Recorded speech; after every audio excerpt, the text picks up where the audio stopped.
So, Adam, you're gonna help me go through this a little bit. And I'm just trying to figure out some of the issues.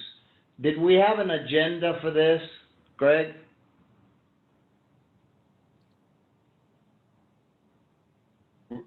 Yes, we do. We do, Sam. It was sent a couple of days ago by Joanna, and I'm glad to find that and share my screen if that is helpful.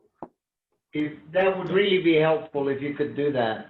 Okay, let me. Also attached to the invite, right? It's all, if you put it on your calendar or accepted the invite, all of everything is attached to the invite too. Correct.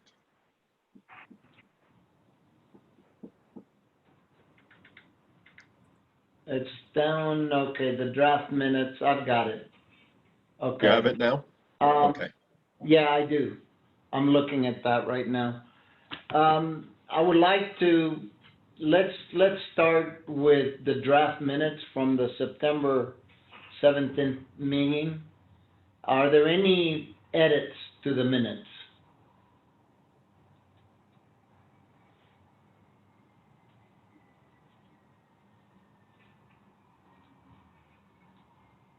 Doesn't sound like it. All right, is there a motion relative to Sean minutes? Helm, I'd move to approve. Second. And is there a second? Second. Okay, any further discussion? If not, all those in favor, and maybe we ought to go through with a, just go through the list. I vote in favor that we adopt them. Why don't you ask for any abstentions, Sam? Um, Or any no votes? And then we can are We there can do any no that. vote? Yeah, let's do it that way. Anyone opposed to them? Doesn't sound like it, okay. Then it passes. All right. Let me come up. Every time I click on the agenda, it kicks me out of the picture. So I don't know how to work this stuff. You guys tell me. Adam, you take it over. I You think, do it. Sam, I think we need you to read the anchor location letter. Correct. I need to do what? Go ahead, Leslie. Say it again. Read the letter about not having an anchor location. Hello. Well, I would if I had it. I can try and pull it up. Why don't you read it on the record? I, Samuel Alba, go ahead and read it for me, Leslie. Aren't we glad this is the last one?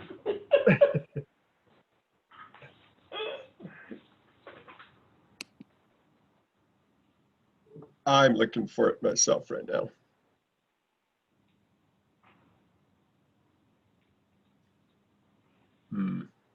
I can maybe say it.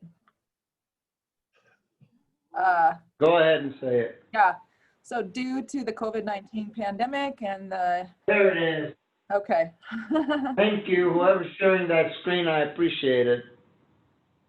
Sam Alva, the chair of the Indigent Defense Commission, hereby finds that conducting meetings at an anchor location presents a substantial risk to the health and safety to those who may be present at the anchor location. President of the United States, the Governor of Utah, the County Health Department, the Mayor, Salt Lake County, and Mayor Salt Lake City, and the World Health Organization have all recognized a global pandemic. I think we ought to change that. I'm not sure the President has, but that's a different story.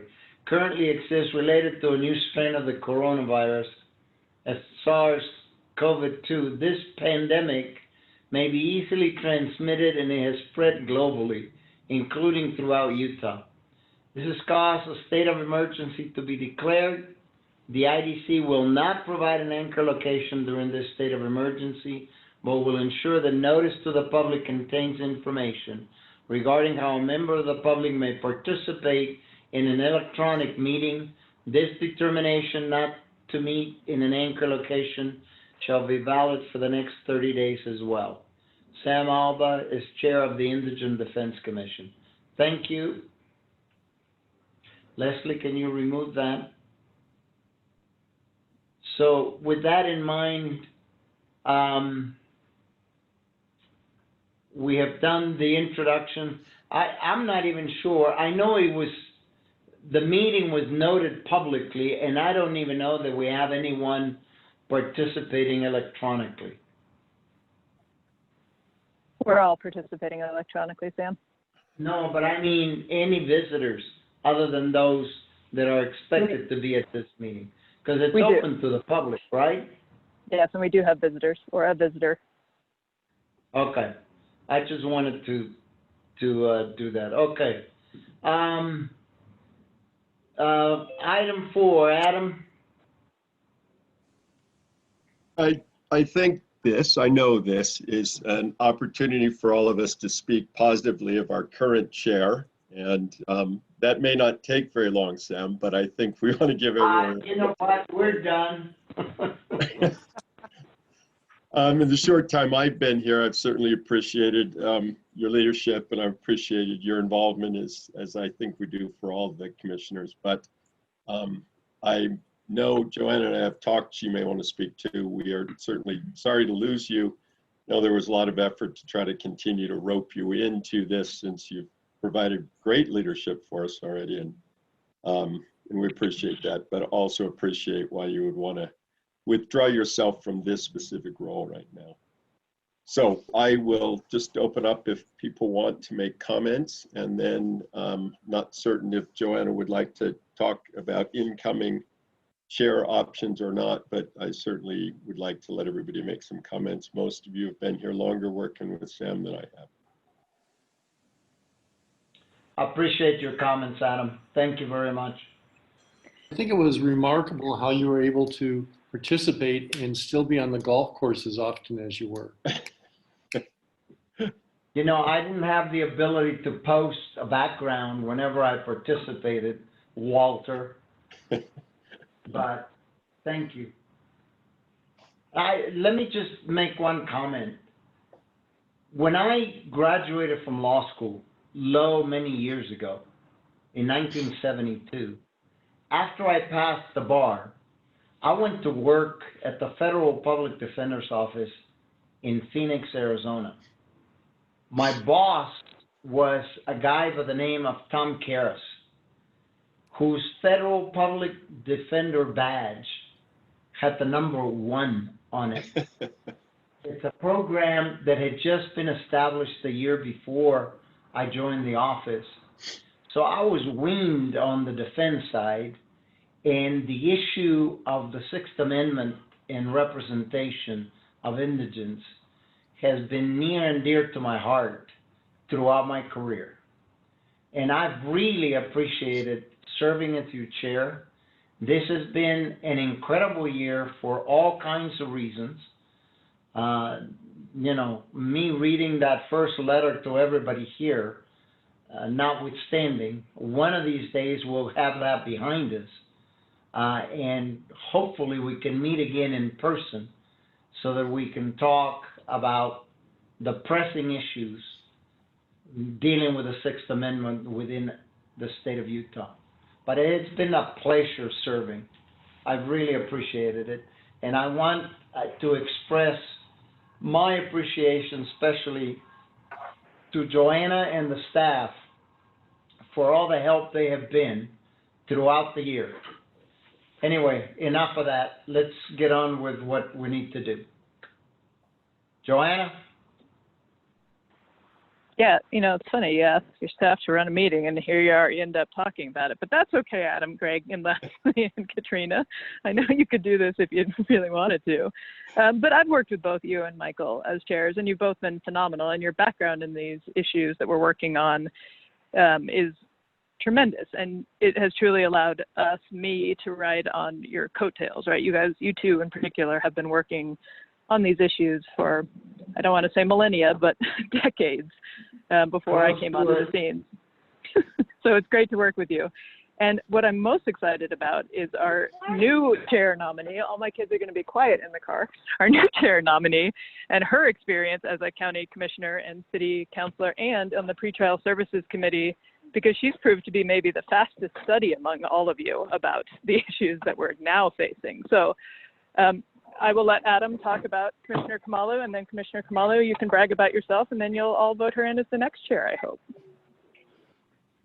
Thanks, I will. And Joanne, I thought you might want to take a minute as you did to appreciate what Sam's done. And I know it's not a small job, and very glad to have you here in the short time I've been here too, Sam. So I do know that we've reached out to a number of people or asked for commissioners who would be interested in chairing this commission for a while. And we've had at least one positive response from Commissioner Kamalu. And we're very happy about that. I'm looking around the screen and I recognize many of you who I've served on committees with, and you all know the challenges and the burdens that come with being the chair of a committee. And this is extremely important subject matter with a lot of moving parts and a lot of issues we want to address. So I'm very happy that Commissioner Kamalu, who is new to this, but is very interested and involved, has been willing to step forward and accept the nomination, and we can move forward. Commissioner, I'd be glad to hear what you have to say. I know the commissioners would, and I'll just add one more plug. I worked with Commissioner Kamalu before I took this position. She is a quick study. She's very interested in a lot of subjects, but committed to those that she is either assigned or takes on. So I think it's clear from her being willing to step forward that she is going to be engaged in what we're doing. So I really appreciate that. So, Commissioner, do you want to say anything?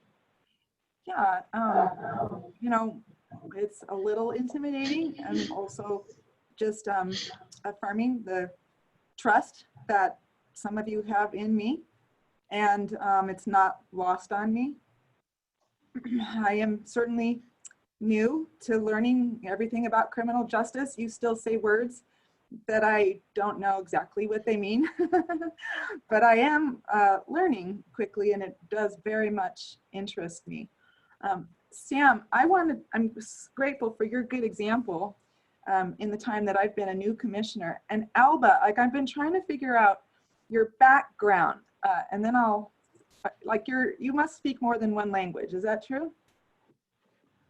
Yes, I was born and raised in Mexico, and I did not really try to start to learn English until I was about 12 or 13, though I grew up along the border with the United States. So I spoke Spanglish for the first couple of years that I was in the U.S. So Well, if there's a hint of an accent, that's where it comes from. it's a beautiful accent, and of course your English is impeccable, and your law background. And so my last name is Kamalu, and that is Hawaiian. My husband is part Hawaiian, and I went from the maiden name of Minor that no one had a problem with to Kamalu, which is something that many people have a problem with. So Laureen is good for all of you to call me Laureen, and I definitely love my work as a commissioner. I have a lot of health in my portfolio. I have a lot of human services in my portfolio, and I didn't know you'd all see my resume. Made me feel like I needed to take my GPA off of there, because what does that really matter for this group? Anyway, Sean Milne has been a fellow commissioner, working very hard in this group. And he has been very encouraging, as well as Joanna, and I learn a lot from all of you. So maybe what I know how to do best is that when it's time to take a vote, we will hear ayes and nays, and I'm happy to help as chair, but I will still be learning a lot from all of you. And I hear there was tremendous competition for this position, so I guess I won, so thanks. Thanks, Commissioner. Sam, I think it would be appropriate for you to ask for, take a nomination for chair, and then take a vote on any of those nominations. So I'll defer I to you. appreciate that, Adam. Is anyone making a motion for Lorraine's nomination at this time? This is Sean Milne. I'd be honored to make such a motion. Second, And who seconds it? Todd Weiler. Senator? Yeah, Senator Weiler seconds it. All those in favor, just say aye. Anyone opposed? No opposition. By acclamation, if I understand that term appropriately, you are in as the next chair.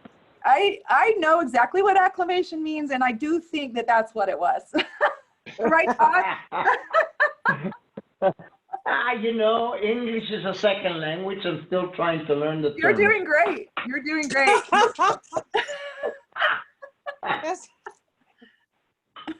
Well, thank you all. Thank you, Commissioner, and congratulations. I know it was a hard-fought campaign. We will be in touch for some organizational issues too. I know you've been talking with Joanna, but we'll follow up next week and get started on planning and give you some more background. Sounds great. So- Thanks to everyone for all of Thank your you. work. Adam, can I make one observation? Please.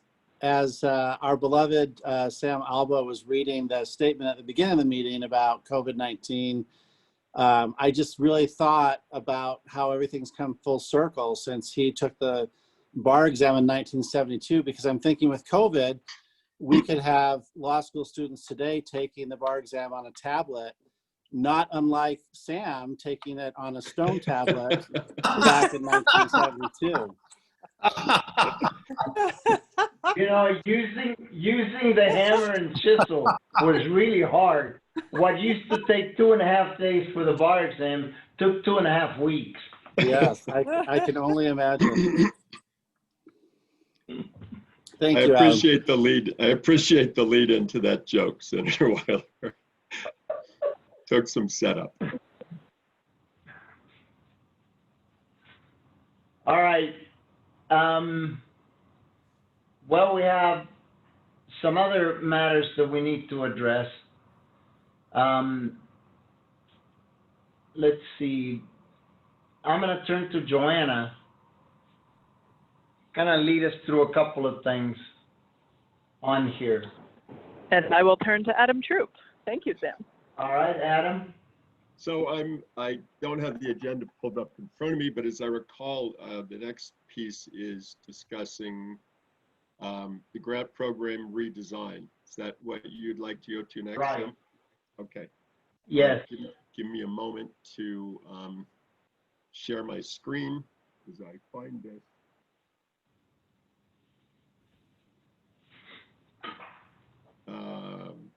There we go.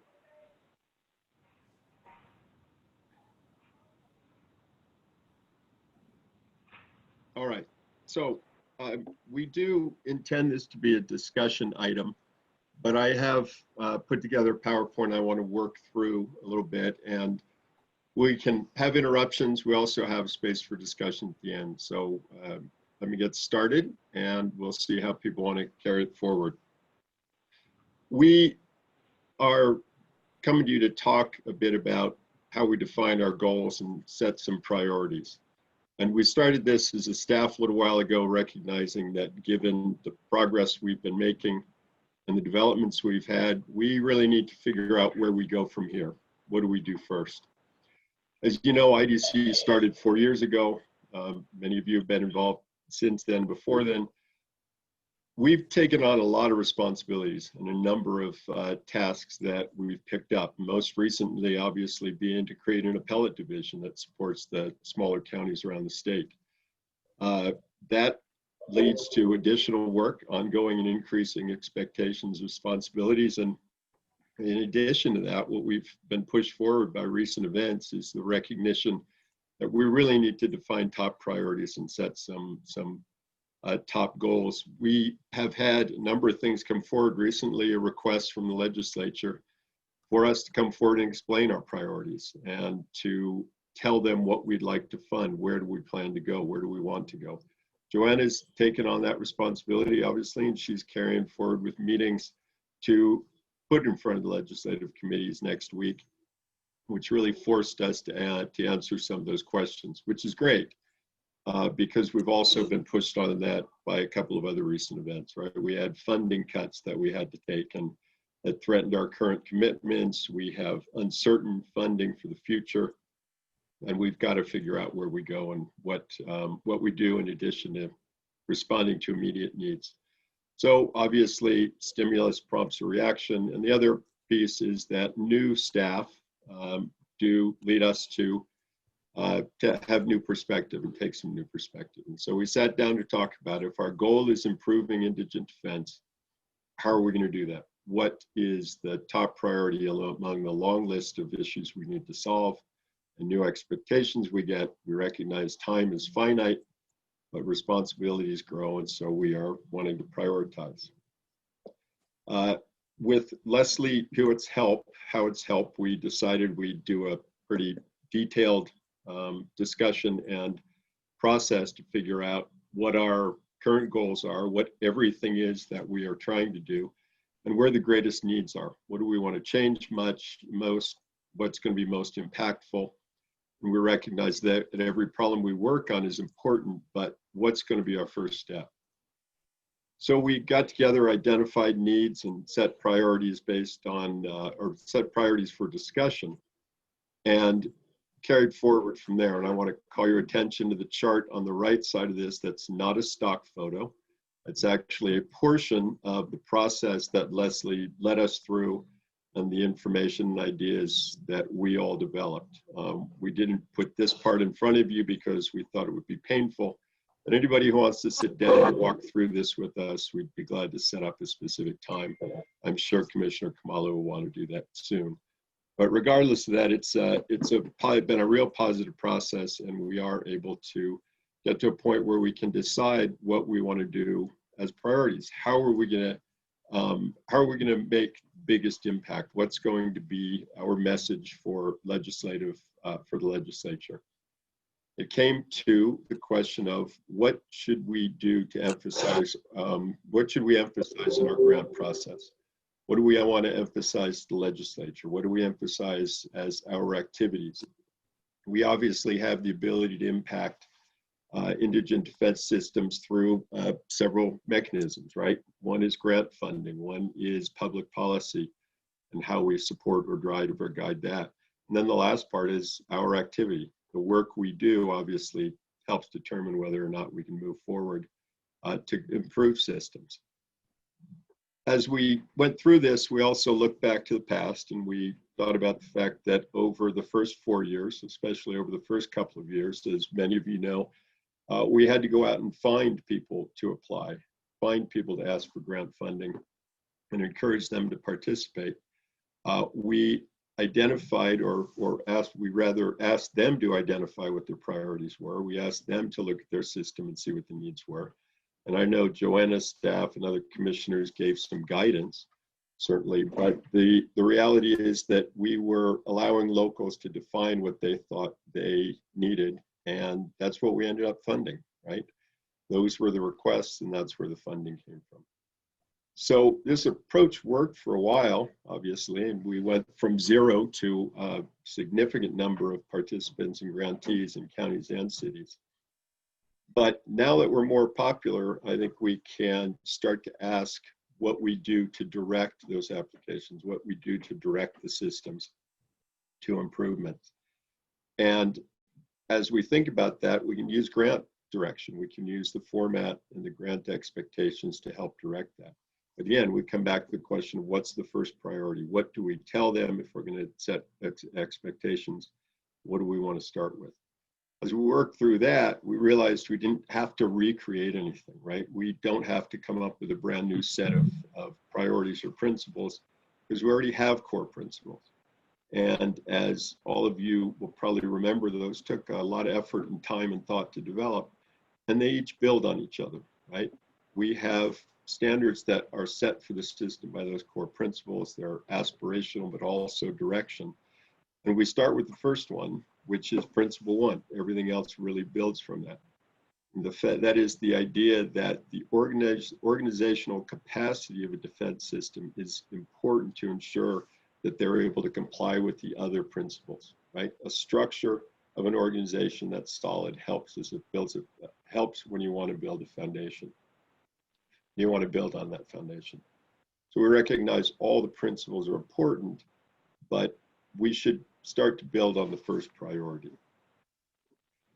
So what do we do? What could we do to build organizational capacity? Obviously, we want to define what that is at some point, and we want to set some base expectations for that. But reality is that what we do is we provide grant funding, right? We advise, we participate, we partner and collaborate, but the way that we really help to drive development is through grant funding. Our structure exists, it's strong, but we have not set any do this first type of requirements, right? What's number one if you want to get started and move forward? As the core principle state and recognize we start with that a strong defender system has to have a strong organizational structure. This body, the commission, as the policy setting body, as the body that really decides how our grant process looks and what we're seeking to fund, you're the ones who can help to define that. And so our discussion today is, are we going to set a policy that goes in the direction of supporting and, prioritizing organizational capacity and competence, or do we have a different approach?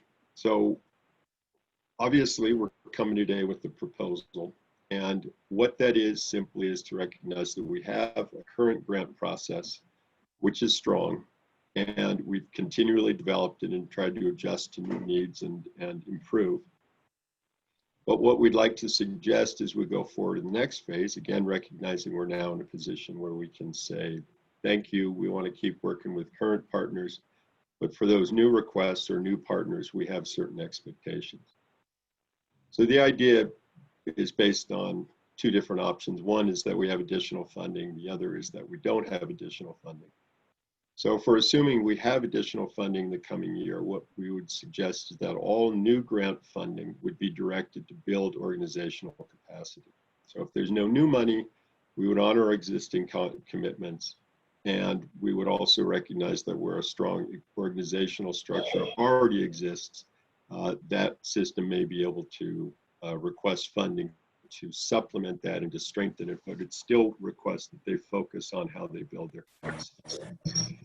So the specifics of the proposal is that new funding would be used specifically to fund managing director, managing defender positions that had defined authority and responsibilities, not simply a title, but something that really had a set of expectations assigned to it, and would fund administrative support positions that would help to enhance the capacity of the organization and the capacity of the managing director to do his or her work.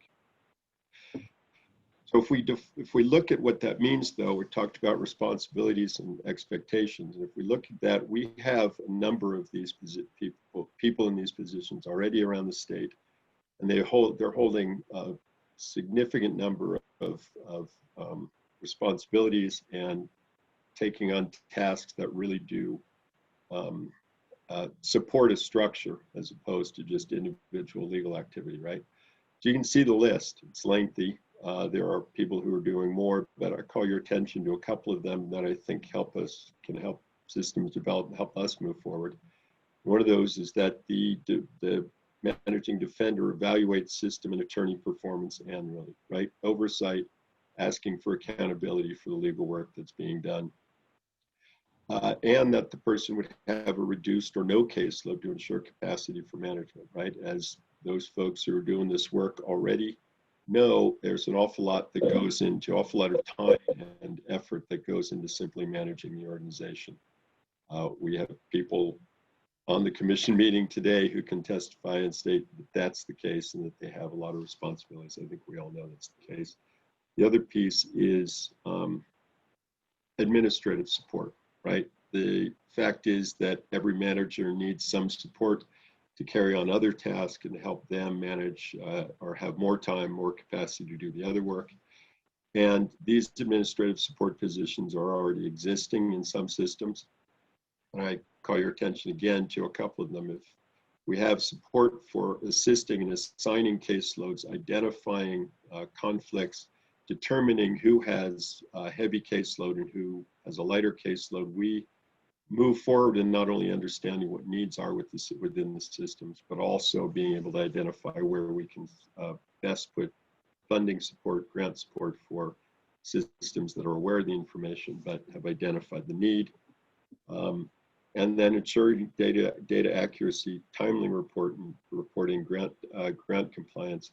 We are working very hard to gather data that helps us understand what is going on across the system, what defender systems are experiencing, what is going on in a county, what is going on in court districts. And as Leslie can tell you, that's not an easy thing to do. There's a lot of coordination and there's a lot of messy data and a lot of data that doesn't coordinate very well. The more we can do to gather that information from systems, the better we can understand what's going on across the state, and the better we can identify where there's really high need.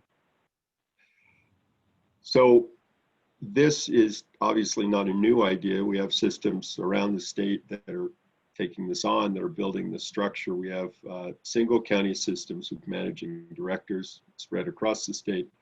And we have multiple county systems, multi-county systems that have managing defenders. I know you've all been involved in those discussions. We have grant funding going to each of these. And I think they're a great development in helping to pool resources and get people working together in a way that is building capacity, building strength of an organization, where in past we simply had individual counties taking on their own responsibilities. So this is not a new idea, but we do think it's an important focus and really the primary way that we can build some organizational structure that increases capacity. So that's really the summary. I want to talk to you on opinions on whether we're on the right course with this idea. We certainly have a lot more work that we want to be doing as staff and a lot of other wide range of tasks we need to continue to handle. We work on those in addition to these, and we'll continue to do that, continue to do our planning process.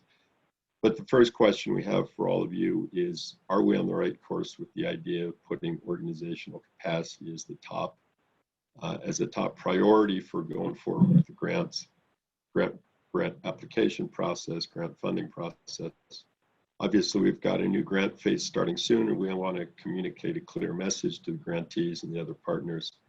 And we have suggestions here for what the next steps are to build on this approach, but it does come back to the first question, are we on the right course? So, Sam, I appreciate the time to go through all of this, appreciate the fact that I've been talking nonstop for the last few minutes, but I'm glad to go back to slides or answer specific questions about what I've presented if people want to do that, but I'll just stop talking now and see where you want to go next. Adam, I want to thank you for taking the time this afternoon to take us through this. I really would like to hear from all commissioners about this. And I know that the experience that we just went through this year, it was forced upon us for a number of reasons, but I hope it's one that's out of the ordinary and not to be commonplace going forward. And so I would like to hear from everyone. Are we on the right course? That's the first question, and I like to hear from commissioners. Walter? I think we're on the right course. I saw in the paper yesterday or today, I can't remember when I saw it, that there was an audit from the auditor's office criticizing the criminal justice system. And one of the things they talked about was communication and a failure to share data. That's something that it seems like we've become aware of, the importance of data, and impressing upon our grantees that we have to have this data to be able to effectively explain ourselves to the legislature and our needs. And Adam's talked about that in his slideshow too. But that's something that I think I didn't realize how important it was as we began. I think that that's something that we have to keep stressing with our grantees, because it is the way that we're going to continue to get our funding. Well, the whole process is data driven. Every time we've been to the legislature, they keep asking for numbers, to justify the positions that we're taking. Any other comments from other commissioners? So this is Kim, and I hope that you all will take time to read the legislative audit report that Wally just referenced. I think I don't like criticized, right, because we worked really closely with them, but I think it highlights a lot of the challenges and barriers that we have had, but also it really puts a spotlight on how systems need to work together and communicate, and that we're really dependent and interwoven through local and state government, in all levels. And so if you don't have if you have time, it's a quick 155 pages, then another short 45 pages to look through. There's actually two, and one is specifically on data collection. A lot of good recommendations on there. But unfortunately, I think that one of their big misses is that they did not include the perspective of defense attorneys, that they didn't take my suggestion to include in there. So anyway, and good, and Joanna just gave us the link to that. And so when we do look at data collection, understand that it's a lot of pushback. I think that Wally's absolutely right. It's a focus. I think that we have to start requiring defense attorneys and defense systems to give us information and data. And I think that it's a stronger argument if we say everybody has to do it. Prosecutors have to do it. The courts have to do it. Law enforcement has to do it. I mean, it has to be across the board. And I think that to make IDC really relevant and really push our way into the conversation is to say, look, we are doing it too. Prosecutors, you have to do it. Defense attorneys, everybody has to do it. And so I think that that is really a strong initiative that I think that we need to prioritize as a commission. Thank you. Anyone else? Did Kim just wink at us? Yeah, Yes. I'm glad to see that Walter's awake anyway. Someone else was starting. Go ahead, Michael. Yeah, a question. I'm 100% behind the idea that new money goes to structure. And I want to clarify what I think I heard, which is all new money goes to structure, even for existing grantees. In other words, if we get new money for county X or city Y, that money goes for structure until there's a built-out structure that we're comfortable with, which includes reporting, which includes quality control and all the rest of that. That is what we discussed, and that is our intent. Yeah, Michael, that's exactly the point, right? We don't want to go back on current commitments, but we have current grantees that certainly need this kind of structure built, that certainly need to improve their organizational capacity and need to improve their data reporting, collection reporting. So yes, that's the idea. That's where they've resisted the most. Yeah. Yeah. So, Thank you. Sam, Yes. Maureen, great comments so far. I just plugged in that link so that I can at least skim that 150-page audit. And I guess the reason that some county commissioners are an important part of this group is because I've said it before, but there's such vast differences between the counties in all the ways, and all great counties, right? But I agree with that prioritization of the organizational capacity. And then there were other things in the presentation, Adam, that I thought were very insightful. So yeah, I see that as a priority for sure. So Adam, I've got a quick question. This is Heather Schreiber. So in the slide, we addressed countywide capacity. As far as creating systems that have integrity and the ability to report. I mean, how do our local smaller jurisdictions fit into this overall umbrella that you're envisioning for new money? Well, so that's a great question for those that are not yet participating, right? But I'll answer it first with reference to some of those that are, and Margaret is in the middle of my screen, so I may refer to her. But for those that have participated with their larger neighbors or smaller counties that have pulled together to create a regional system, those I think are creating that structure. They may need support for more administrative help, or they may need some other type of administrative support, but they are creating that structure by partnering with their neighbors. Some of the smaller counties too that aren't regional yet, and I think about Iron County, although they're working on that, they have a managing defender. They have someone who's charged with managing these functions, handling these functions, and he's doing a good job with what has started out as limited resources. So I think there's a couple of answers to that. One is the second piece, and that the county is just encouraged through grant funding priorities to say, hey, we'd like to have a managing defender, even if we've got other attorneys on contracts, or they pull together as a regional approach and rely on their larger neighbors to say, okay, can we share your structure, your resources, so we can all provide the same information and collect the data. We're seeing it happen. It just needs to continue. And by prioritizing structure, we encourage those to come in.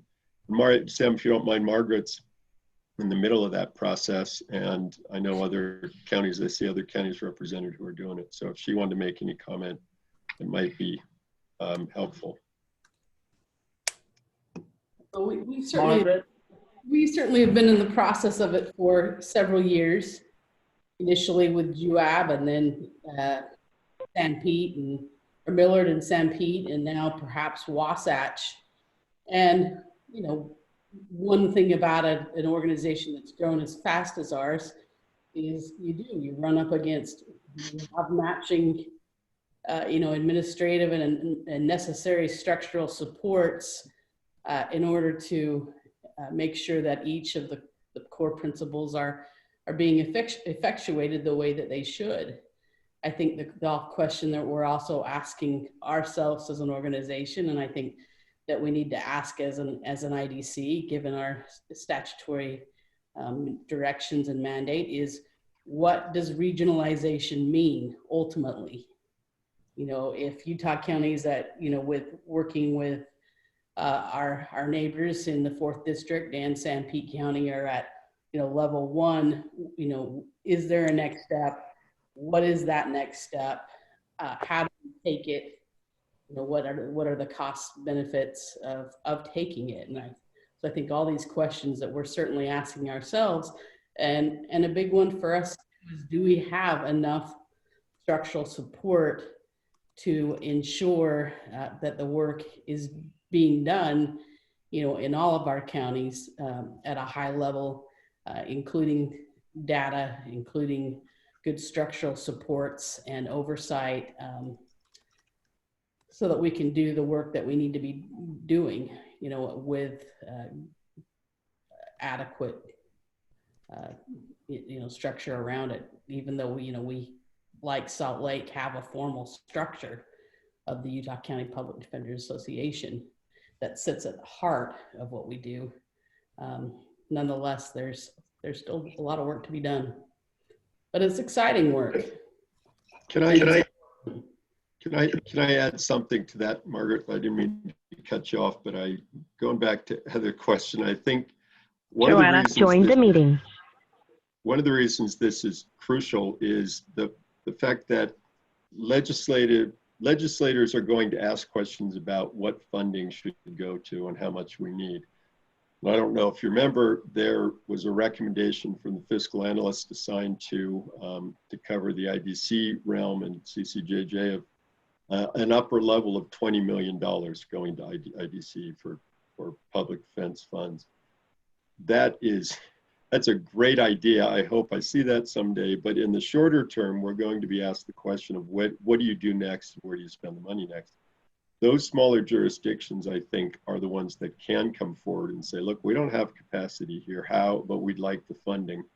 And for us to be able to go back to the legislature and say, our priorities are these. And one of those priorities is building a structure that shares resources, that coordinates across regions instead of simply being handled individually by counties, as it has Adam. for a long time, is helpful. Adam, can you guys hear me? Yes.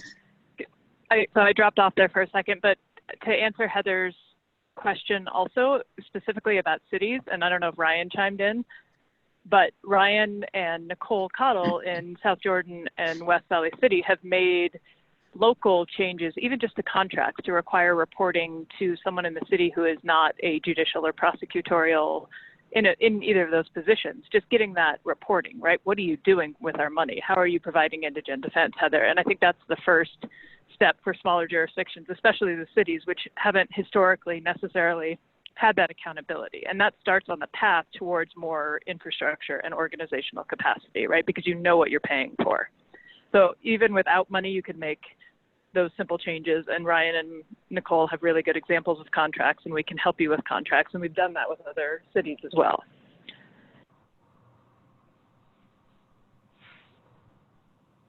Any other comments? You're muted, Wally. Wally's muted, but he's trying to talk. There he is. So I'm just wondering if Adam and Joanna can tell me whether or not there's been a global shift with smaller jurisdictions.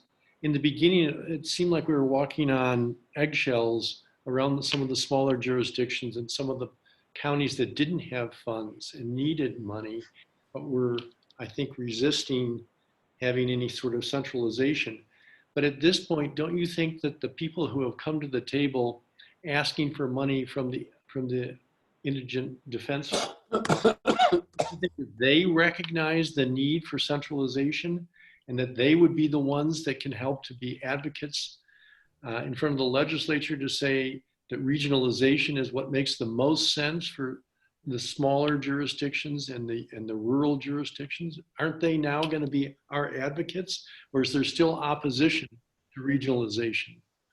I think the opposition is waning. And yes, there is interest developing, right? And we've seen that recently. We started with Utah County helping out JUAB and built from there. But just recently now, we have Little Rich County coming in and saying essentially, look, we've got we have very few cases, we have very few attorneys.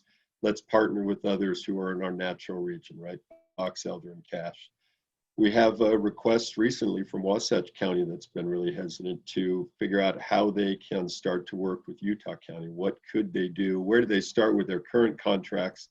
So they're asking our technical assistance and advice first, but they're also asking how they come in and start regionalizing with their larger neighbors in a bigger group. As that builds, I'm sure Commissioner Kamalu and Commissioner Milne can tell you, people listen to their neighbors, and when something goes well, they build on it. They want to get more involved. So yes, I think there has been a shift, and that's one of the reasons it's a great time to start to say some of those smaller jurisdictions, Rich County, you're not going to be able to build a public defender office or have managing defenders if you don't have enough capacity.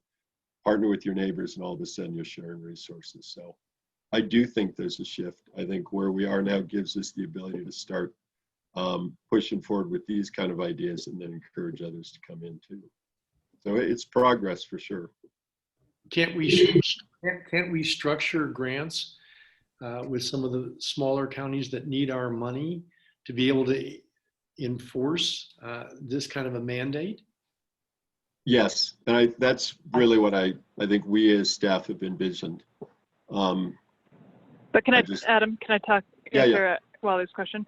So we tried to do that a little bit this year with Beaver and Garfield and Kane working with our Iron County public defender. And some of the things that happened was Beaver said, okay, we want our own managing public defender. And we sort of said, you're small. You don't know that you need that, but maybe you do, but you have two around you. You have one in severe, you have one in iron.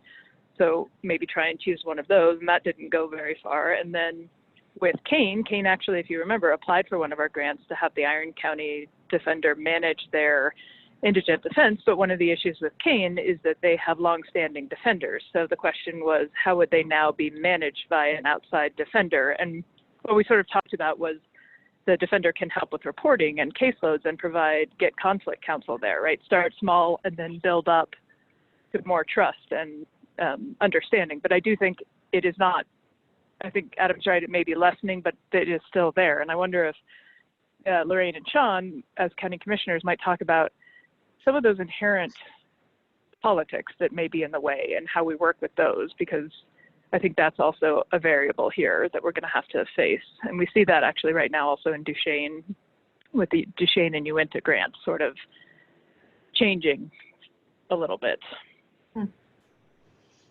Yeah, Sean, are you able to talk? Yeah, I can. So I guess politics is for sure a thing, right? I think so, but I would agree more with what Adam said. I'm not disagreeing that Joanna's assessment of some lingering caution among some of our members isn't there. I would agree with that. Experience is the best teacher for everyone, right? And to Adam's point that good positive experiences get shared with our peers, 248 cities and towns throughout the state. There's only 29 counties. And when we get together being that smaller little group, it seems like we have a greater capacity to share those personal experiences. Now, Lorene, for what it's worth, as selfish as I may feel about this, I've been able to heavily persuade the USAC breakout conferences for the last couple of years.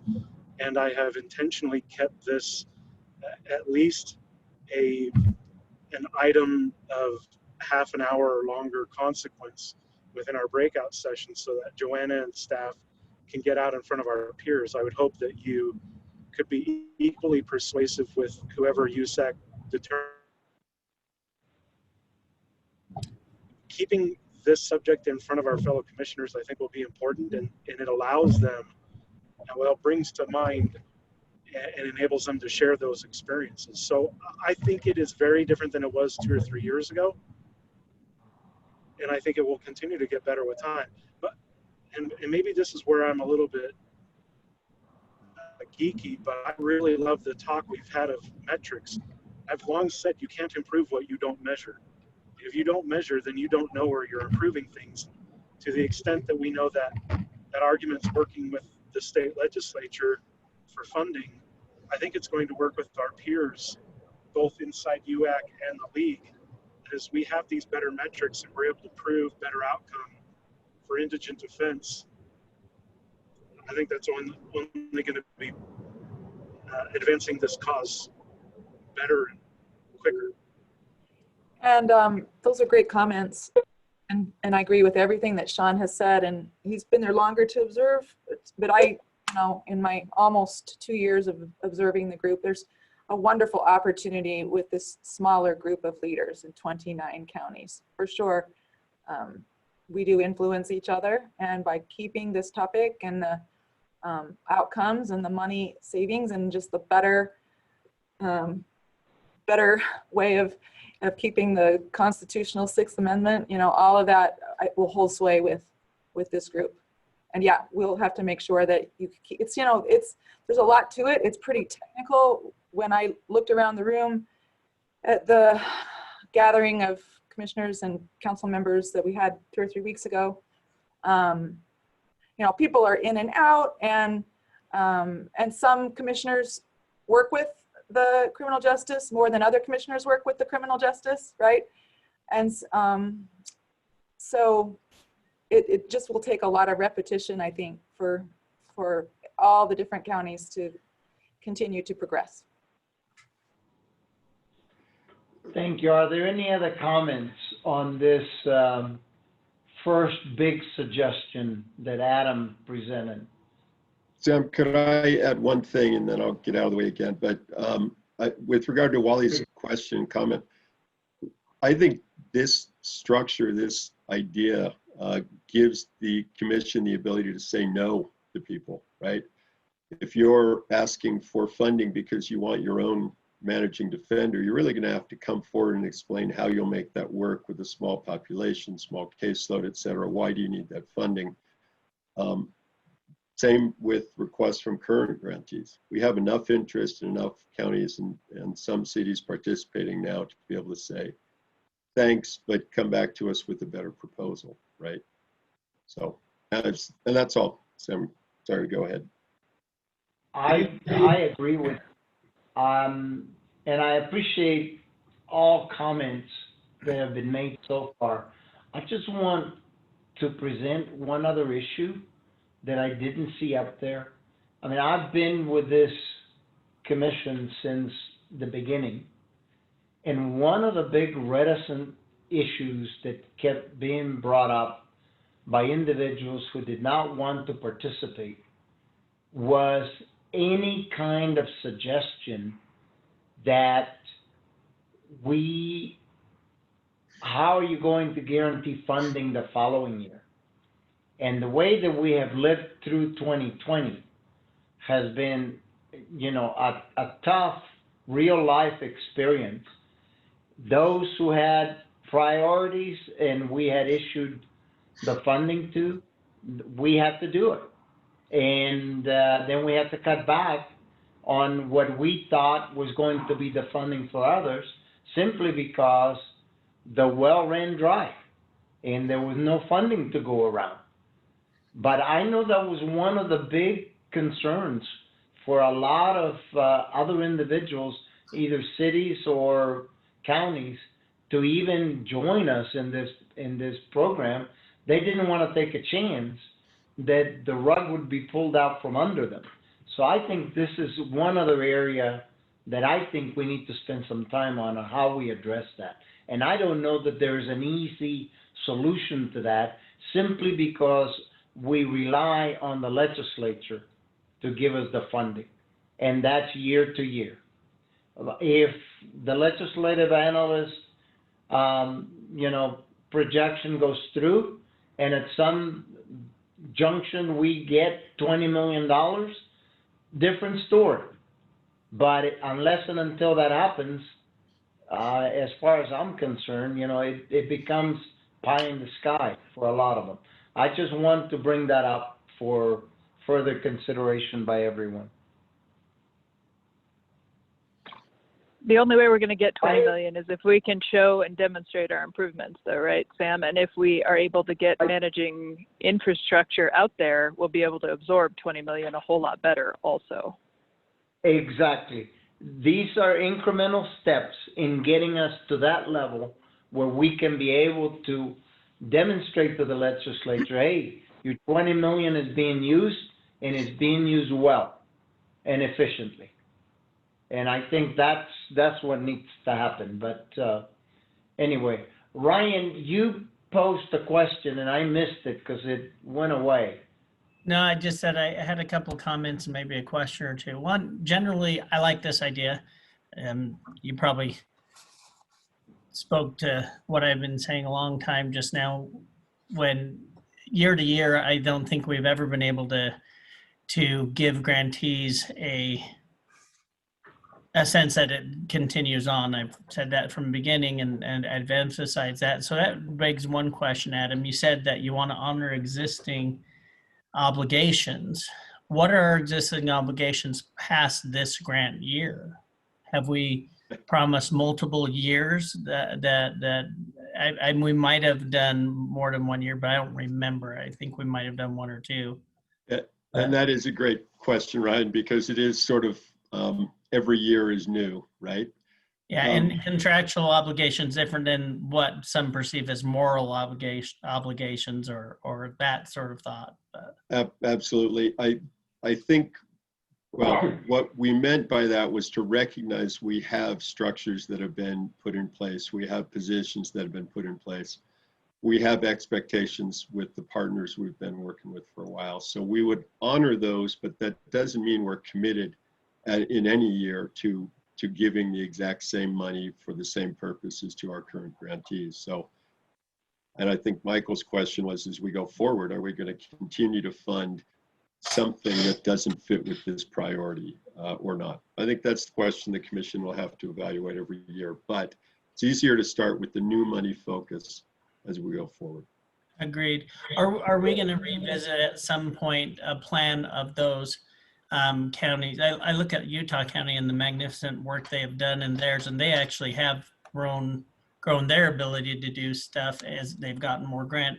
Some of the other recipients, you know, it appears they're wholly reliant on this for the foreseeable future, and as budget hit us all this year.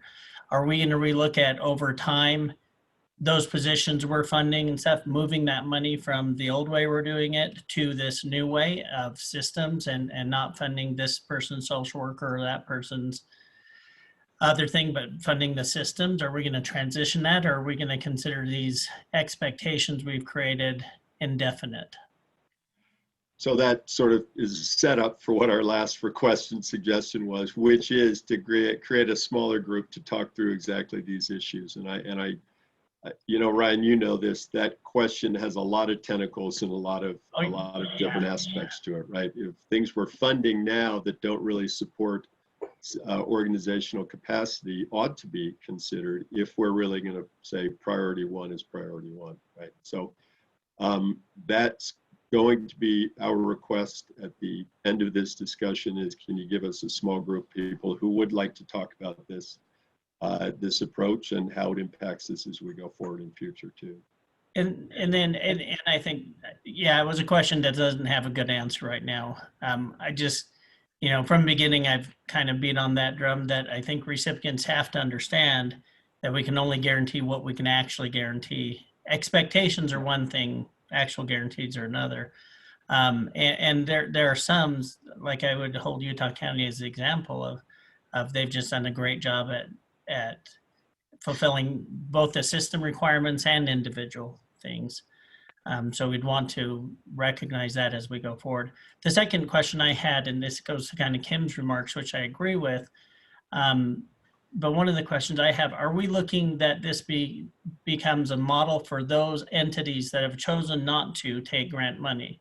Like, are we thinking that the reporting requirements and all that comes with taking our grant, and as we build the systems, they will do more of that? Are we thinking of saying, you know, I heard prosecutors in there, but also, you know, the South Jordan Indigent Defense, that we have to now start reporting ours too, even though we've decided as a city to take that burden and the added expense on ourselves. And that goes for West Valley. Well, I don't think there's really any cities doing that much with IDC right now, and then a number of the counties. Are we thinking of pushing that on them, or are we still thinking this is an IDC grant program and those are grant requirements? I'm not sure I understand where you're going, but what that question is. I think IDC would continue to have a major responsibility in collecting data that is system-wide, right? That's a lot of what Leslie's doing. She's trying to uncover data availability, trying to put things together. But the idea would be, as part of the aspect of organizational capacity and development, is look, there are expectations to report on the status of your system and what you're doing as a requirement of the grant. There's also a statutory requirement now that everyone report on what they're doing. But as part of the grant, yes, we'd want that reporting to come in. We'd probably want to expand it over time, which is the reason that we build organizational capacity. So how it works for the cities, I'm not sure I understand that question, but the idea would be, let's enhance what we're getting, and let's expand the requirements. Sorry, it was kind of a complicated question, but basically, are we looking to expand those requirements to people not taking grants? Well, sorry, to entities not taking grants. Well, we can't enforce much of that, right? That's the deal. The deal that we make is we'll give you grant funding, you do this. That's the contract. But I don't think we're there yet. as I said, there is a statutory requirement that I can't quote right now. Joanna probably could, but the fact is there are expectations that every system report data. We don't have at this point the ability to enforce that. So I don't think West Valley City and West and South Jordan would have to be subject to us pushing hard, but we do want to collect that information and collect the data from people over time. Any other comments from anyone? Inherent in what Adam has brought up this afternoon. Sorry, I do have one. Sorry. Okay. I was Who is asking anybody other questions. It's Leslie. So we have a Defender Data JAG grant that pays for 5 years of licenses for Defender Data. And there's not a grant requirement on that. So we have a plan to start reaching out to other counties that are not grant recipients and see if we can help them build their data capacity by providing those licenses. And our initial plan is to especially reach out to counties who have attorneys shared with other counties that might already be using Defender Data, and hopefully that will, or in cities too, hopefully that will help in some of those data collection progress. Thank you. And we're not just providing Defender Data. Leslie, tell them how you're working to help them get up to speed with Defender Data and how long that process has been. Yes, so that's a good question. So Defender, right, the problem with data is you can't just be like, collect data, go. You have to ask for very specific things and then build in that capacity to understand what they are, how it works, what the process is. And so we've been working very closely again with these admins who are such a useful part of the structure, like Jenny Bird, who works with Lance in Uinta, was kind of our first Defender Data expert, and she helped me create a manual that we're now using to train anybody who gets started on Defender Data. And we've heard some really good feedback that when you just give them Defender Data and you take Defender Data as demos, it's very overwhelming. There's too many possibilities, you don't know what you're supposed to do. And so having this feedback from admins who are actively doing the work and then training people on what the best ways are to collect data, again, helps with all of that data capacity. And we've already done that with our indigent inmate defenders and our appellate defenders to get them up and running. And I'm now working through various jurisdictions to offer that help with these. And I think that kind of help, Ryan, would even potentially help your defenders and Heather, your defenders, right? They don't necessarily have to take a grant. We can provide Defender Data for them, and then Leslie helping them, all of us helping them get up to speed with it, then gives you more accountability and allows you, again, to know what you're paying for and that you're providing adequate indigent defense.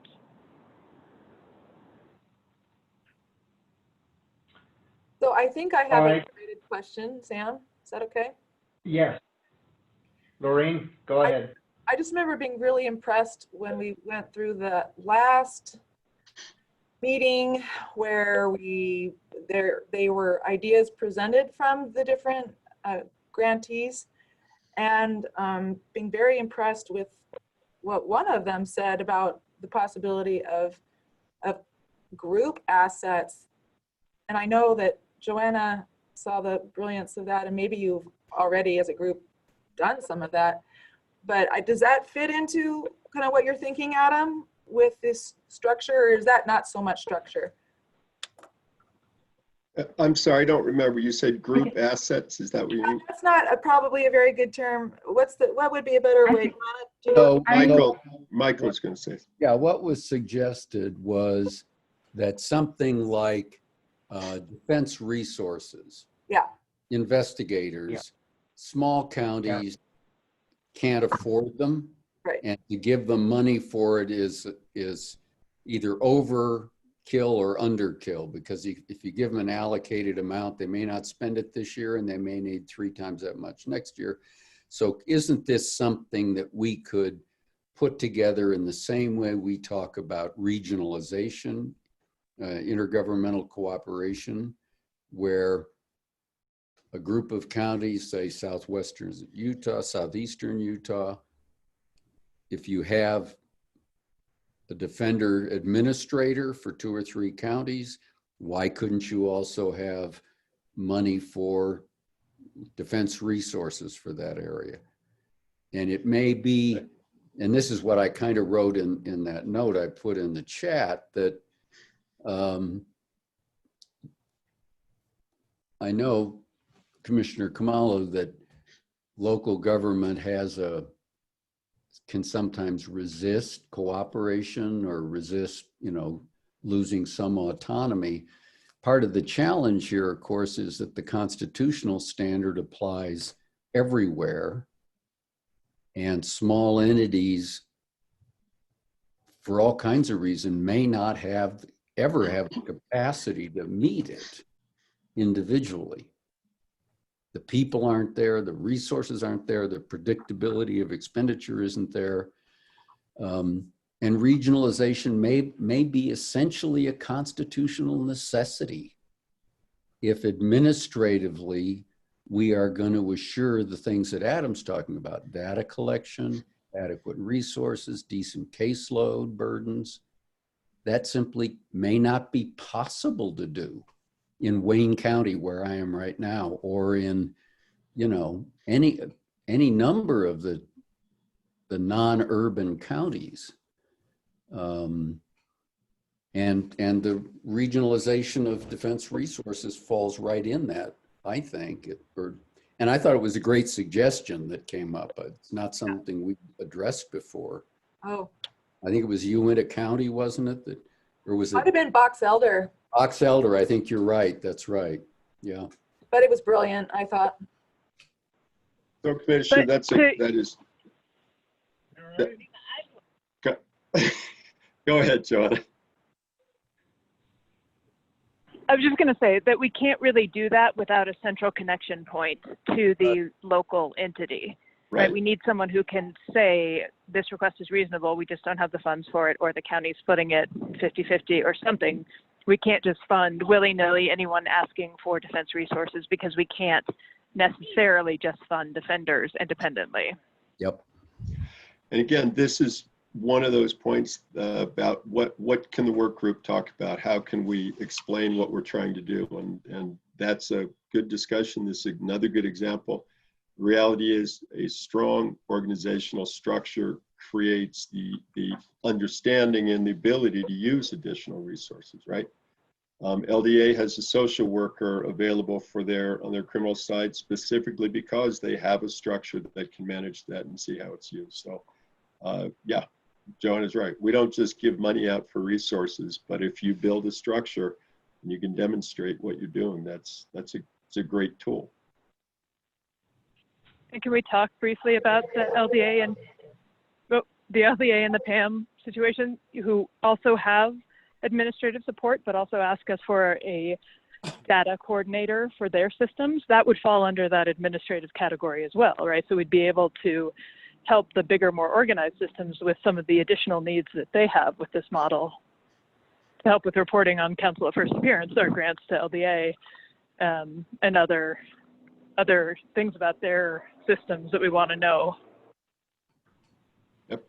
Child welfare social workers for Salt Lake County, for Utah County, they need to be tied into a system, right? And that's what's been built. So for me, this is part of it's an exciting idea, because so much can build from it.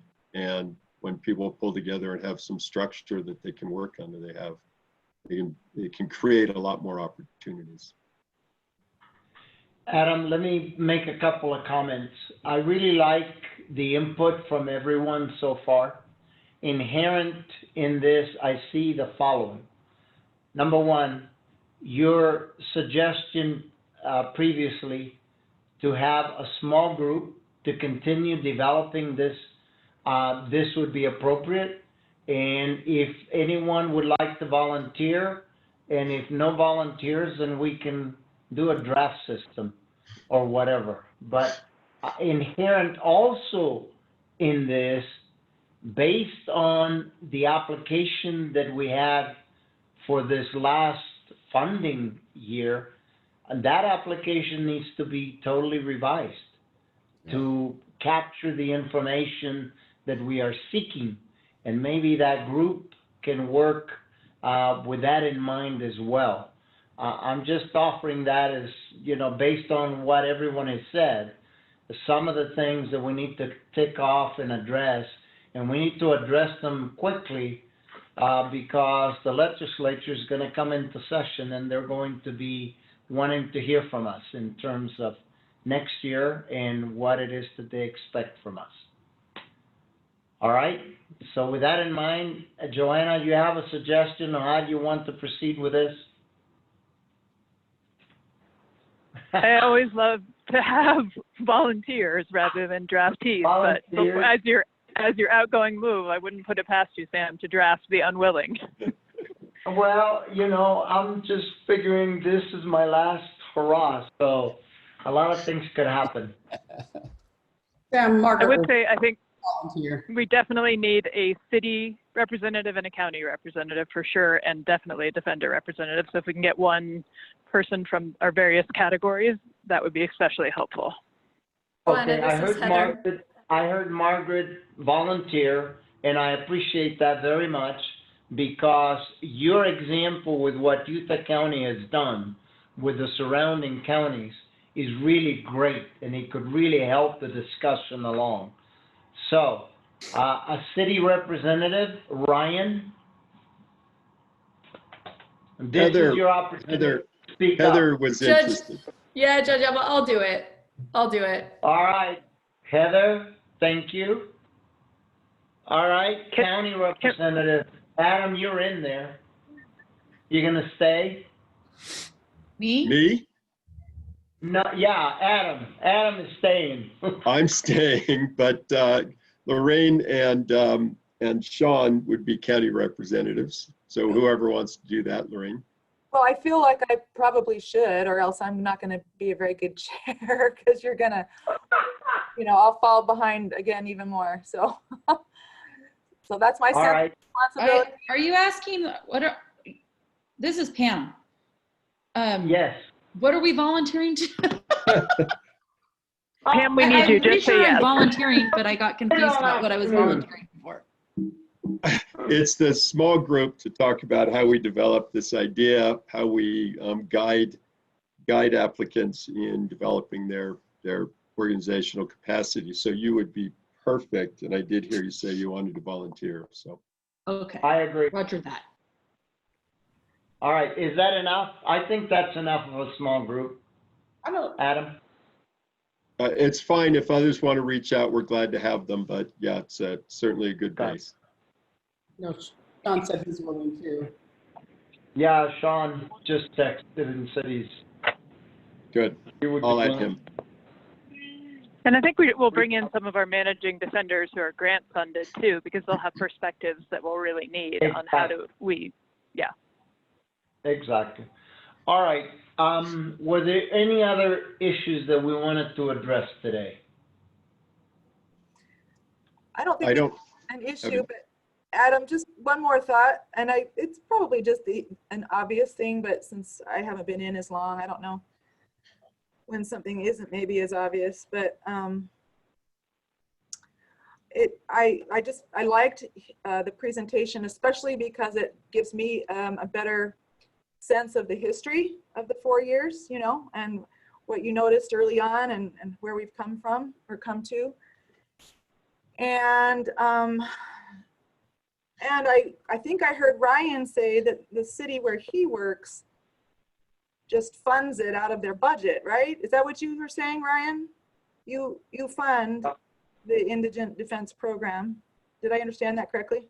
Well, I mean, everybody does. When we made changes to our contract and try to change things a little, I mean, I'll firmly say, I think we always gave a constitutional standard of indigent defense, but as we improve systems, we didn't go to the commission for IDC money. We just took that on ourselves. And that's one of those things, many entities have done that over time. And so that's why I'm trying to understand what we're going to try to get system-wide versus what we're doing just with our grant applicants. Yeah, and honestly, I think that's why I really noticed your comment, because the city where I've been elected also has not participated yet.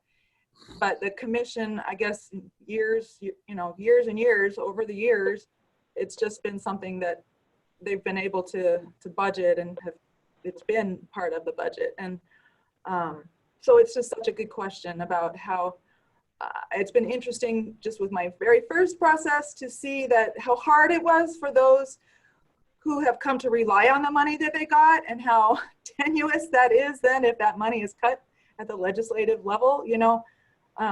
Boy, this is a challenge, and what to do about that. I can see that there's a lot of thinking going on with our staff.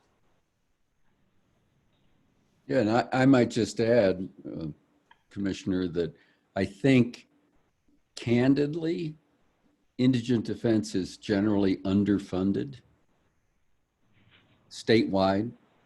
There are bright spots, but they're not many. And in some cases, it's really clearly grossly inadequate, because local government is charged with funding it, and that's, local budgets are tight, and it's just never been something people want to really step up and raise taxes for.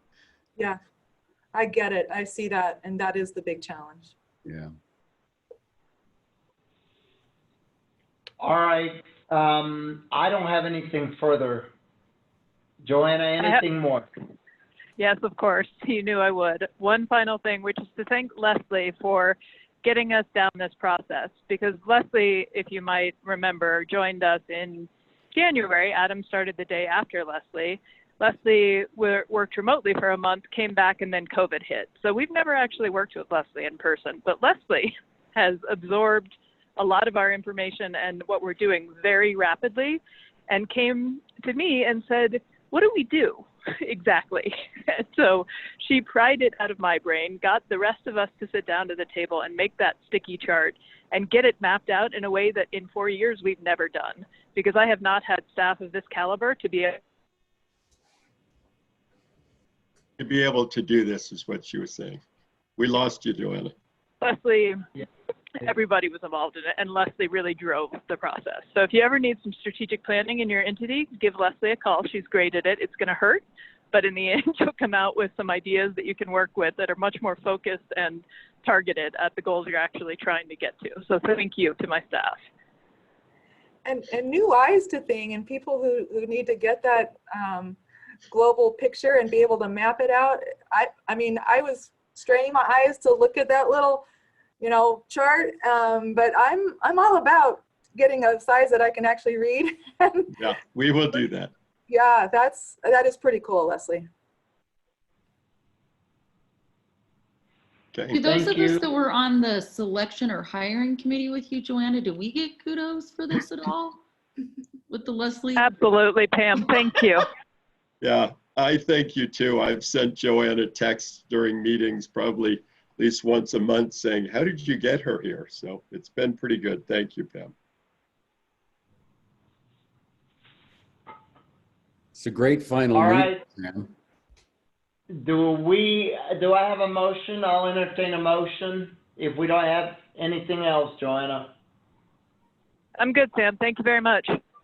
I move we adjourn and give Sam a round of applause. Second. Thank you, Sam. You're all very kind. Motion carries. Let's close out the meeting. Thank you very much for all your participation today. Appreciate it. We are headed in the right direction with this commission, and I appreciate that. And thank you for giving me the opportunity to serve this past year.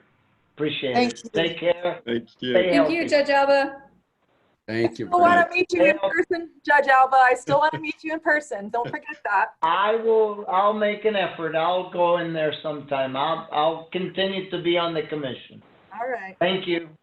Bye. Thanks, everyone.